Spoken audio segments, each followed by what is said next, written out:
here we go. Well, I've been wanting to do a video about some fur from last winter and I haven't gotten around to it. It's been a long time here. Summer's been really busy doing a bunch of beaver trapping, which has been good. I've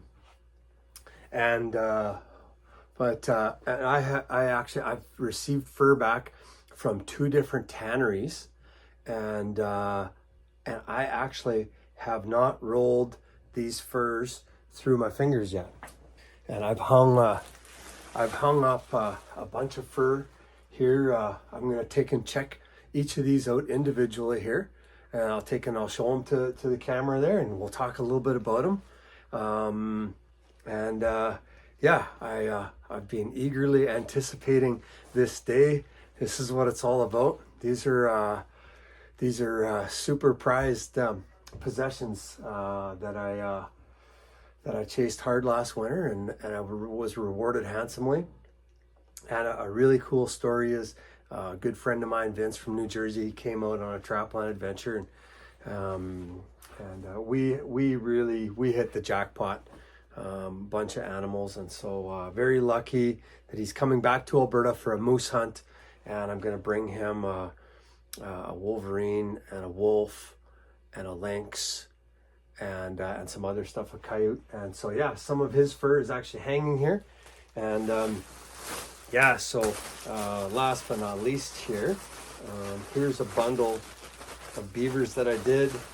As far as the quality of them, I can't really say that the quality is, they're not black winter beaver, but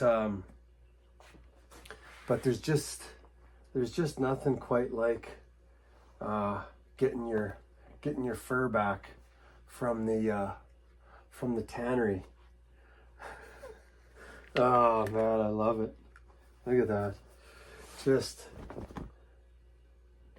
beauty fur. Beauty fur. Just absolute beauties. Remember this one? This one was super scarred up. Nothing you can do about them when they get like that. Look at that. Nice big beaver. Look at that leather in there. Yeah, so these are for my wife. We're behind, and my wife, she loves doing gloves and stuff, and we are really behind on dealing with this stuff, but we are slowly but surely, we're getting to it. So here's some critters that I got. Look at this beautiful Wolverine caught in the heart of winter. Nice beautiful coloring on him here. I've never really done a lot of taxidermy skinning, but every winter I'm doing more and more and more. So you try to leave as much of everything on that you can give to the taxidermist to work with. And all of these turned out really well. They all turned out really well. All the claws are on them. Got a little white on the paw there. Wolverine are always so fascinating. My buddy Bruce, he caught one that had 4 white paws. Like just an absolute stunner of a critter. And then, but really good quality. The Wolverine that I have, none of them have got any wear marks. This one was not a very big one. Super, super awesome. Super, super awesome Wolverine. This one here is bigger. It's a little bit darker. This one's also got a customer.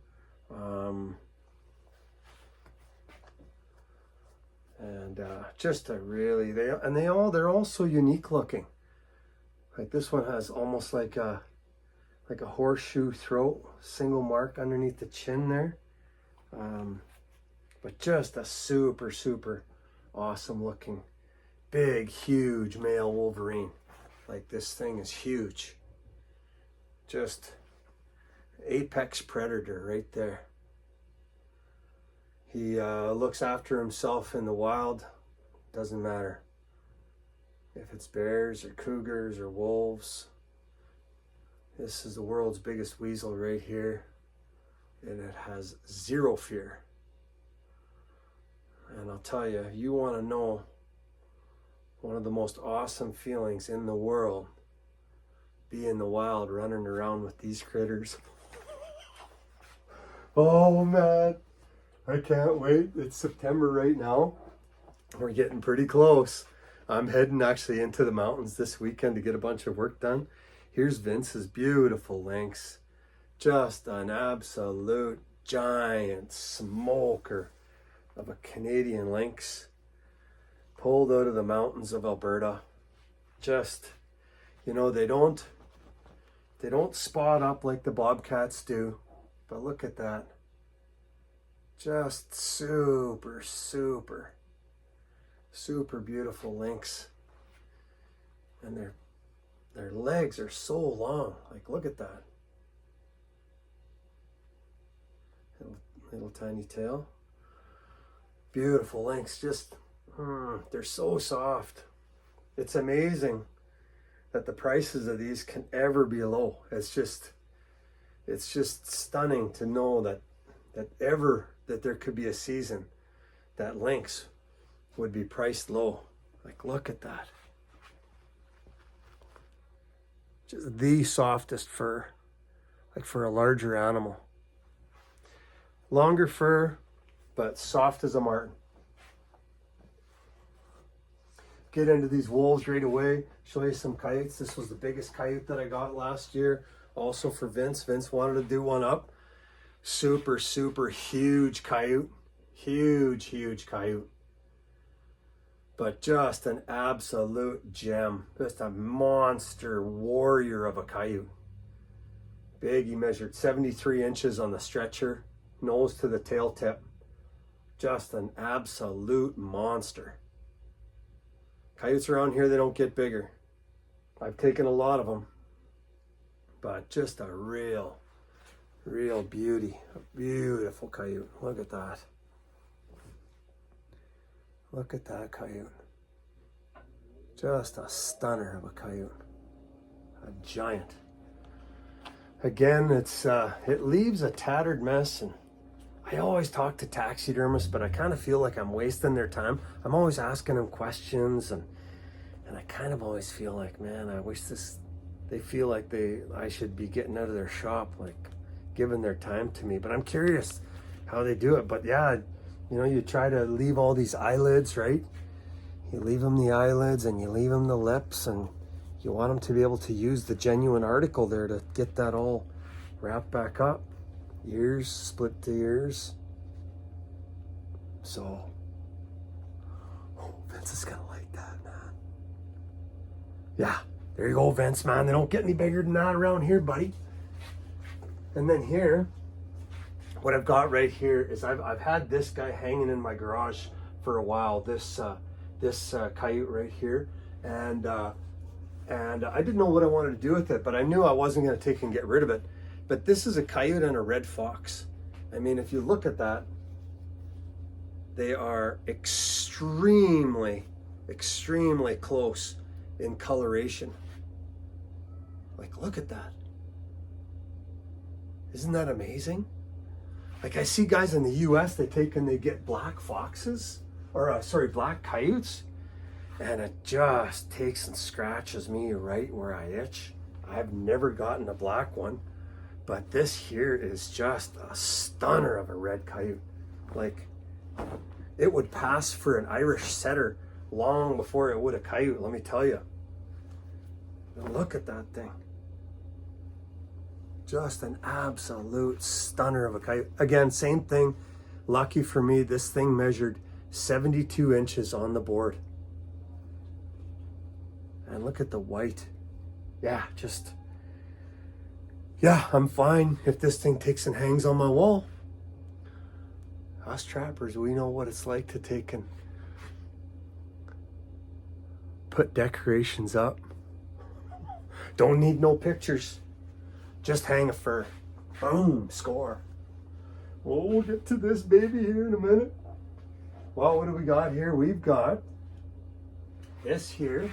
These two grays right here. It's actually kind of interesting because Let me just take and rearrange these a little bit here. It's actually, so these three wolves right here, this is, it's really interesting. This is, these are typical grays right here. And both of these, all of these wolves ended up being in super fantastic condition. But this one here on the right has just got a tiny bit of brown on them. And then the other one is a very exact typical gray. See if we can see the bottoms of them. Doesn't really matter that much. They're all the same. But both gorgeous wolves, but typical grays. Yeah, this one here has got a tiny bit of, just a tiny bit of brown to him. But really good looking wolves. Oh man. Had a lot of work this winter. And a buddy of mine came up for a wolf hunt. This is what's running around out there in the mountains. And yeah, here's a typical gray. Look at that. Just a stunner of a wolf. And this is your typical wolf. I mean, I guess typical is in the eyes of the beholder. There's oftentimes, there's blacks and variations. And this blue one that I'm going to get to, you know, you see them. They're just not as regular. And in my eyes, they're the real cream of the crop. But look at that.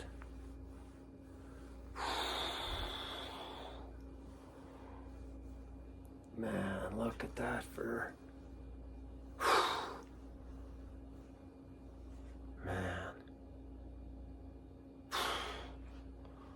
Crazy, crazy, crazy awesome. Again, an apex predator.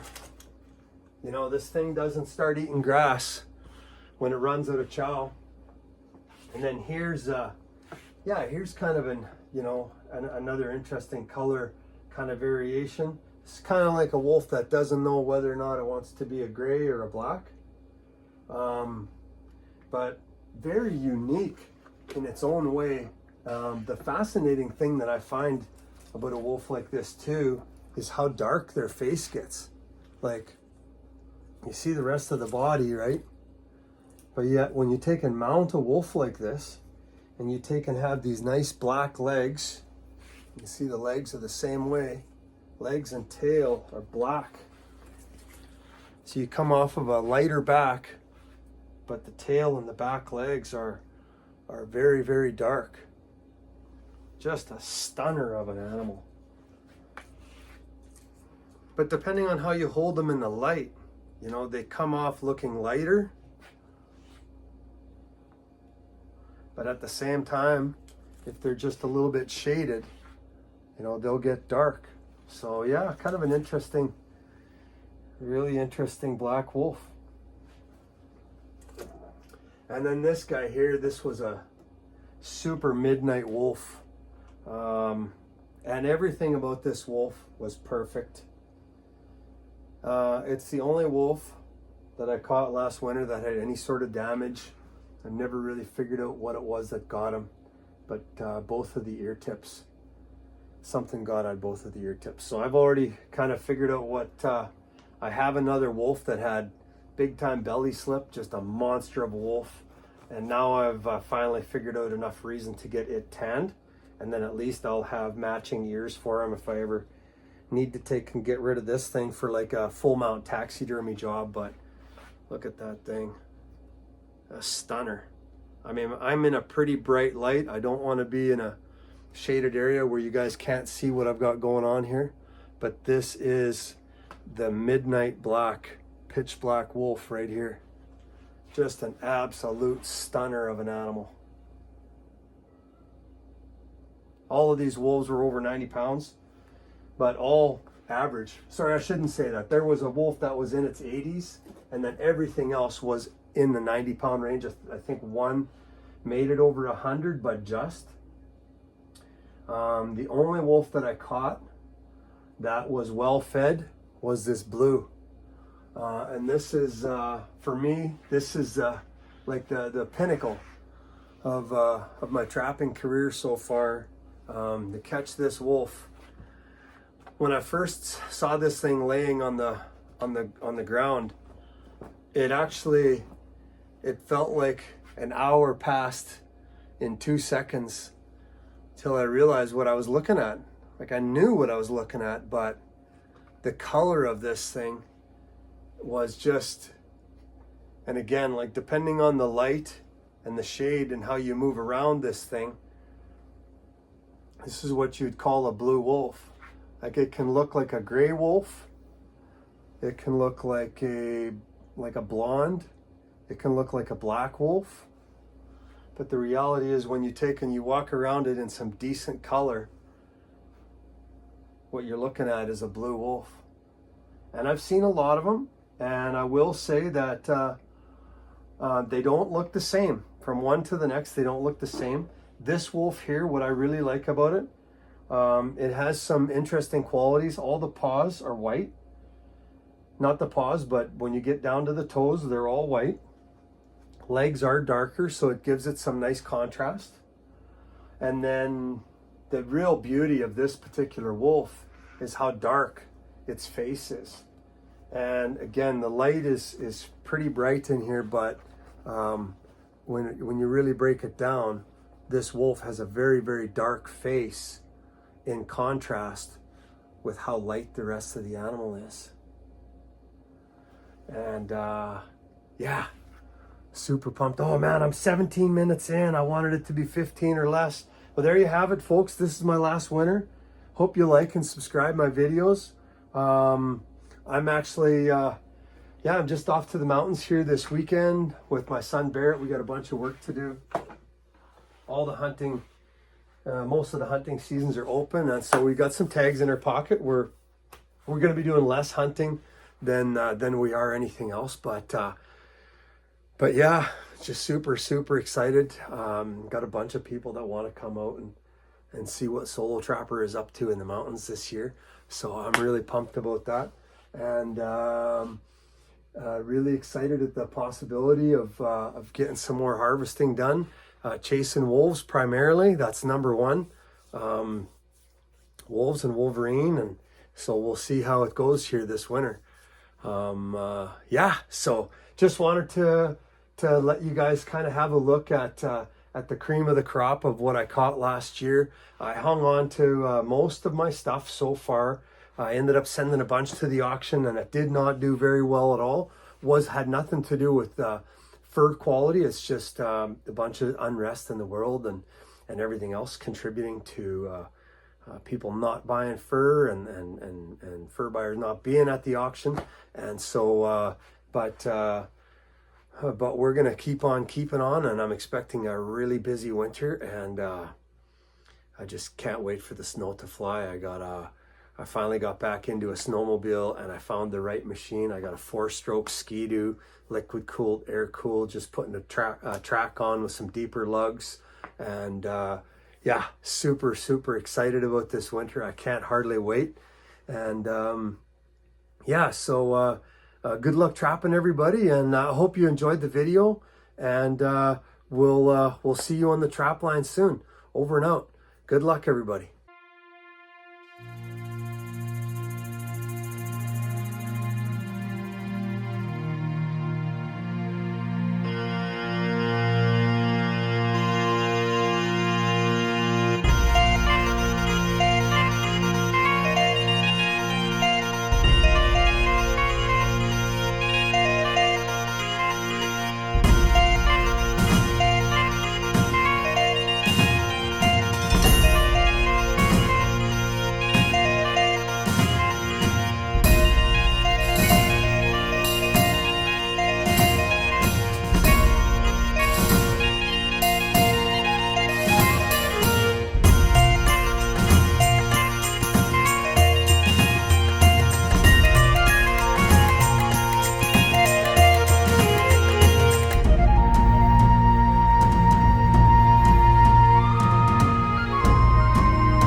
Well, here we go.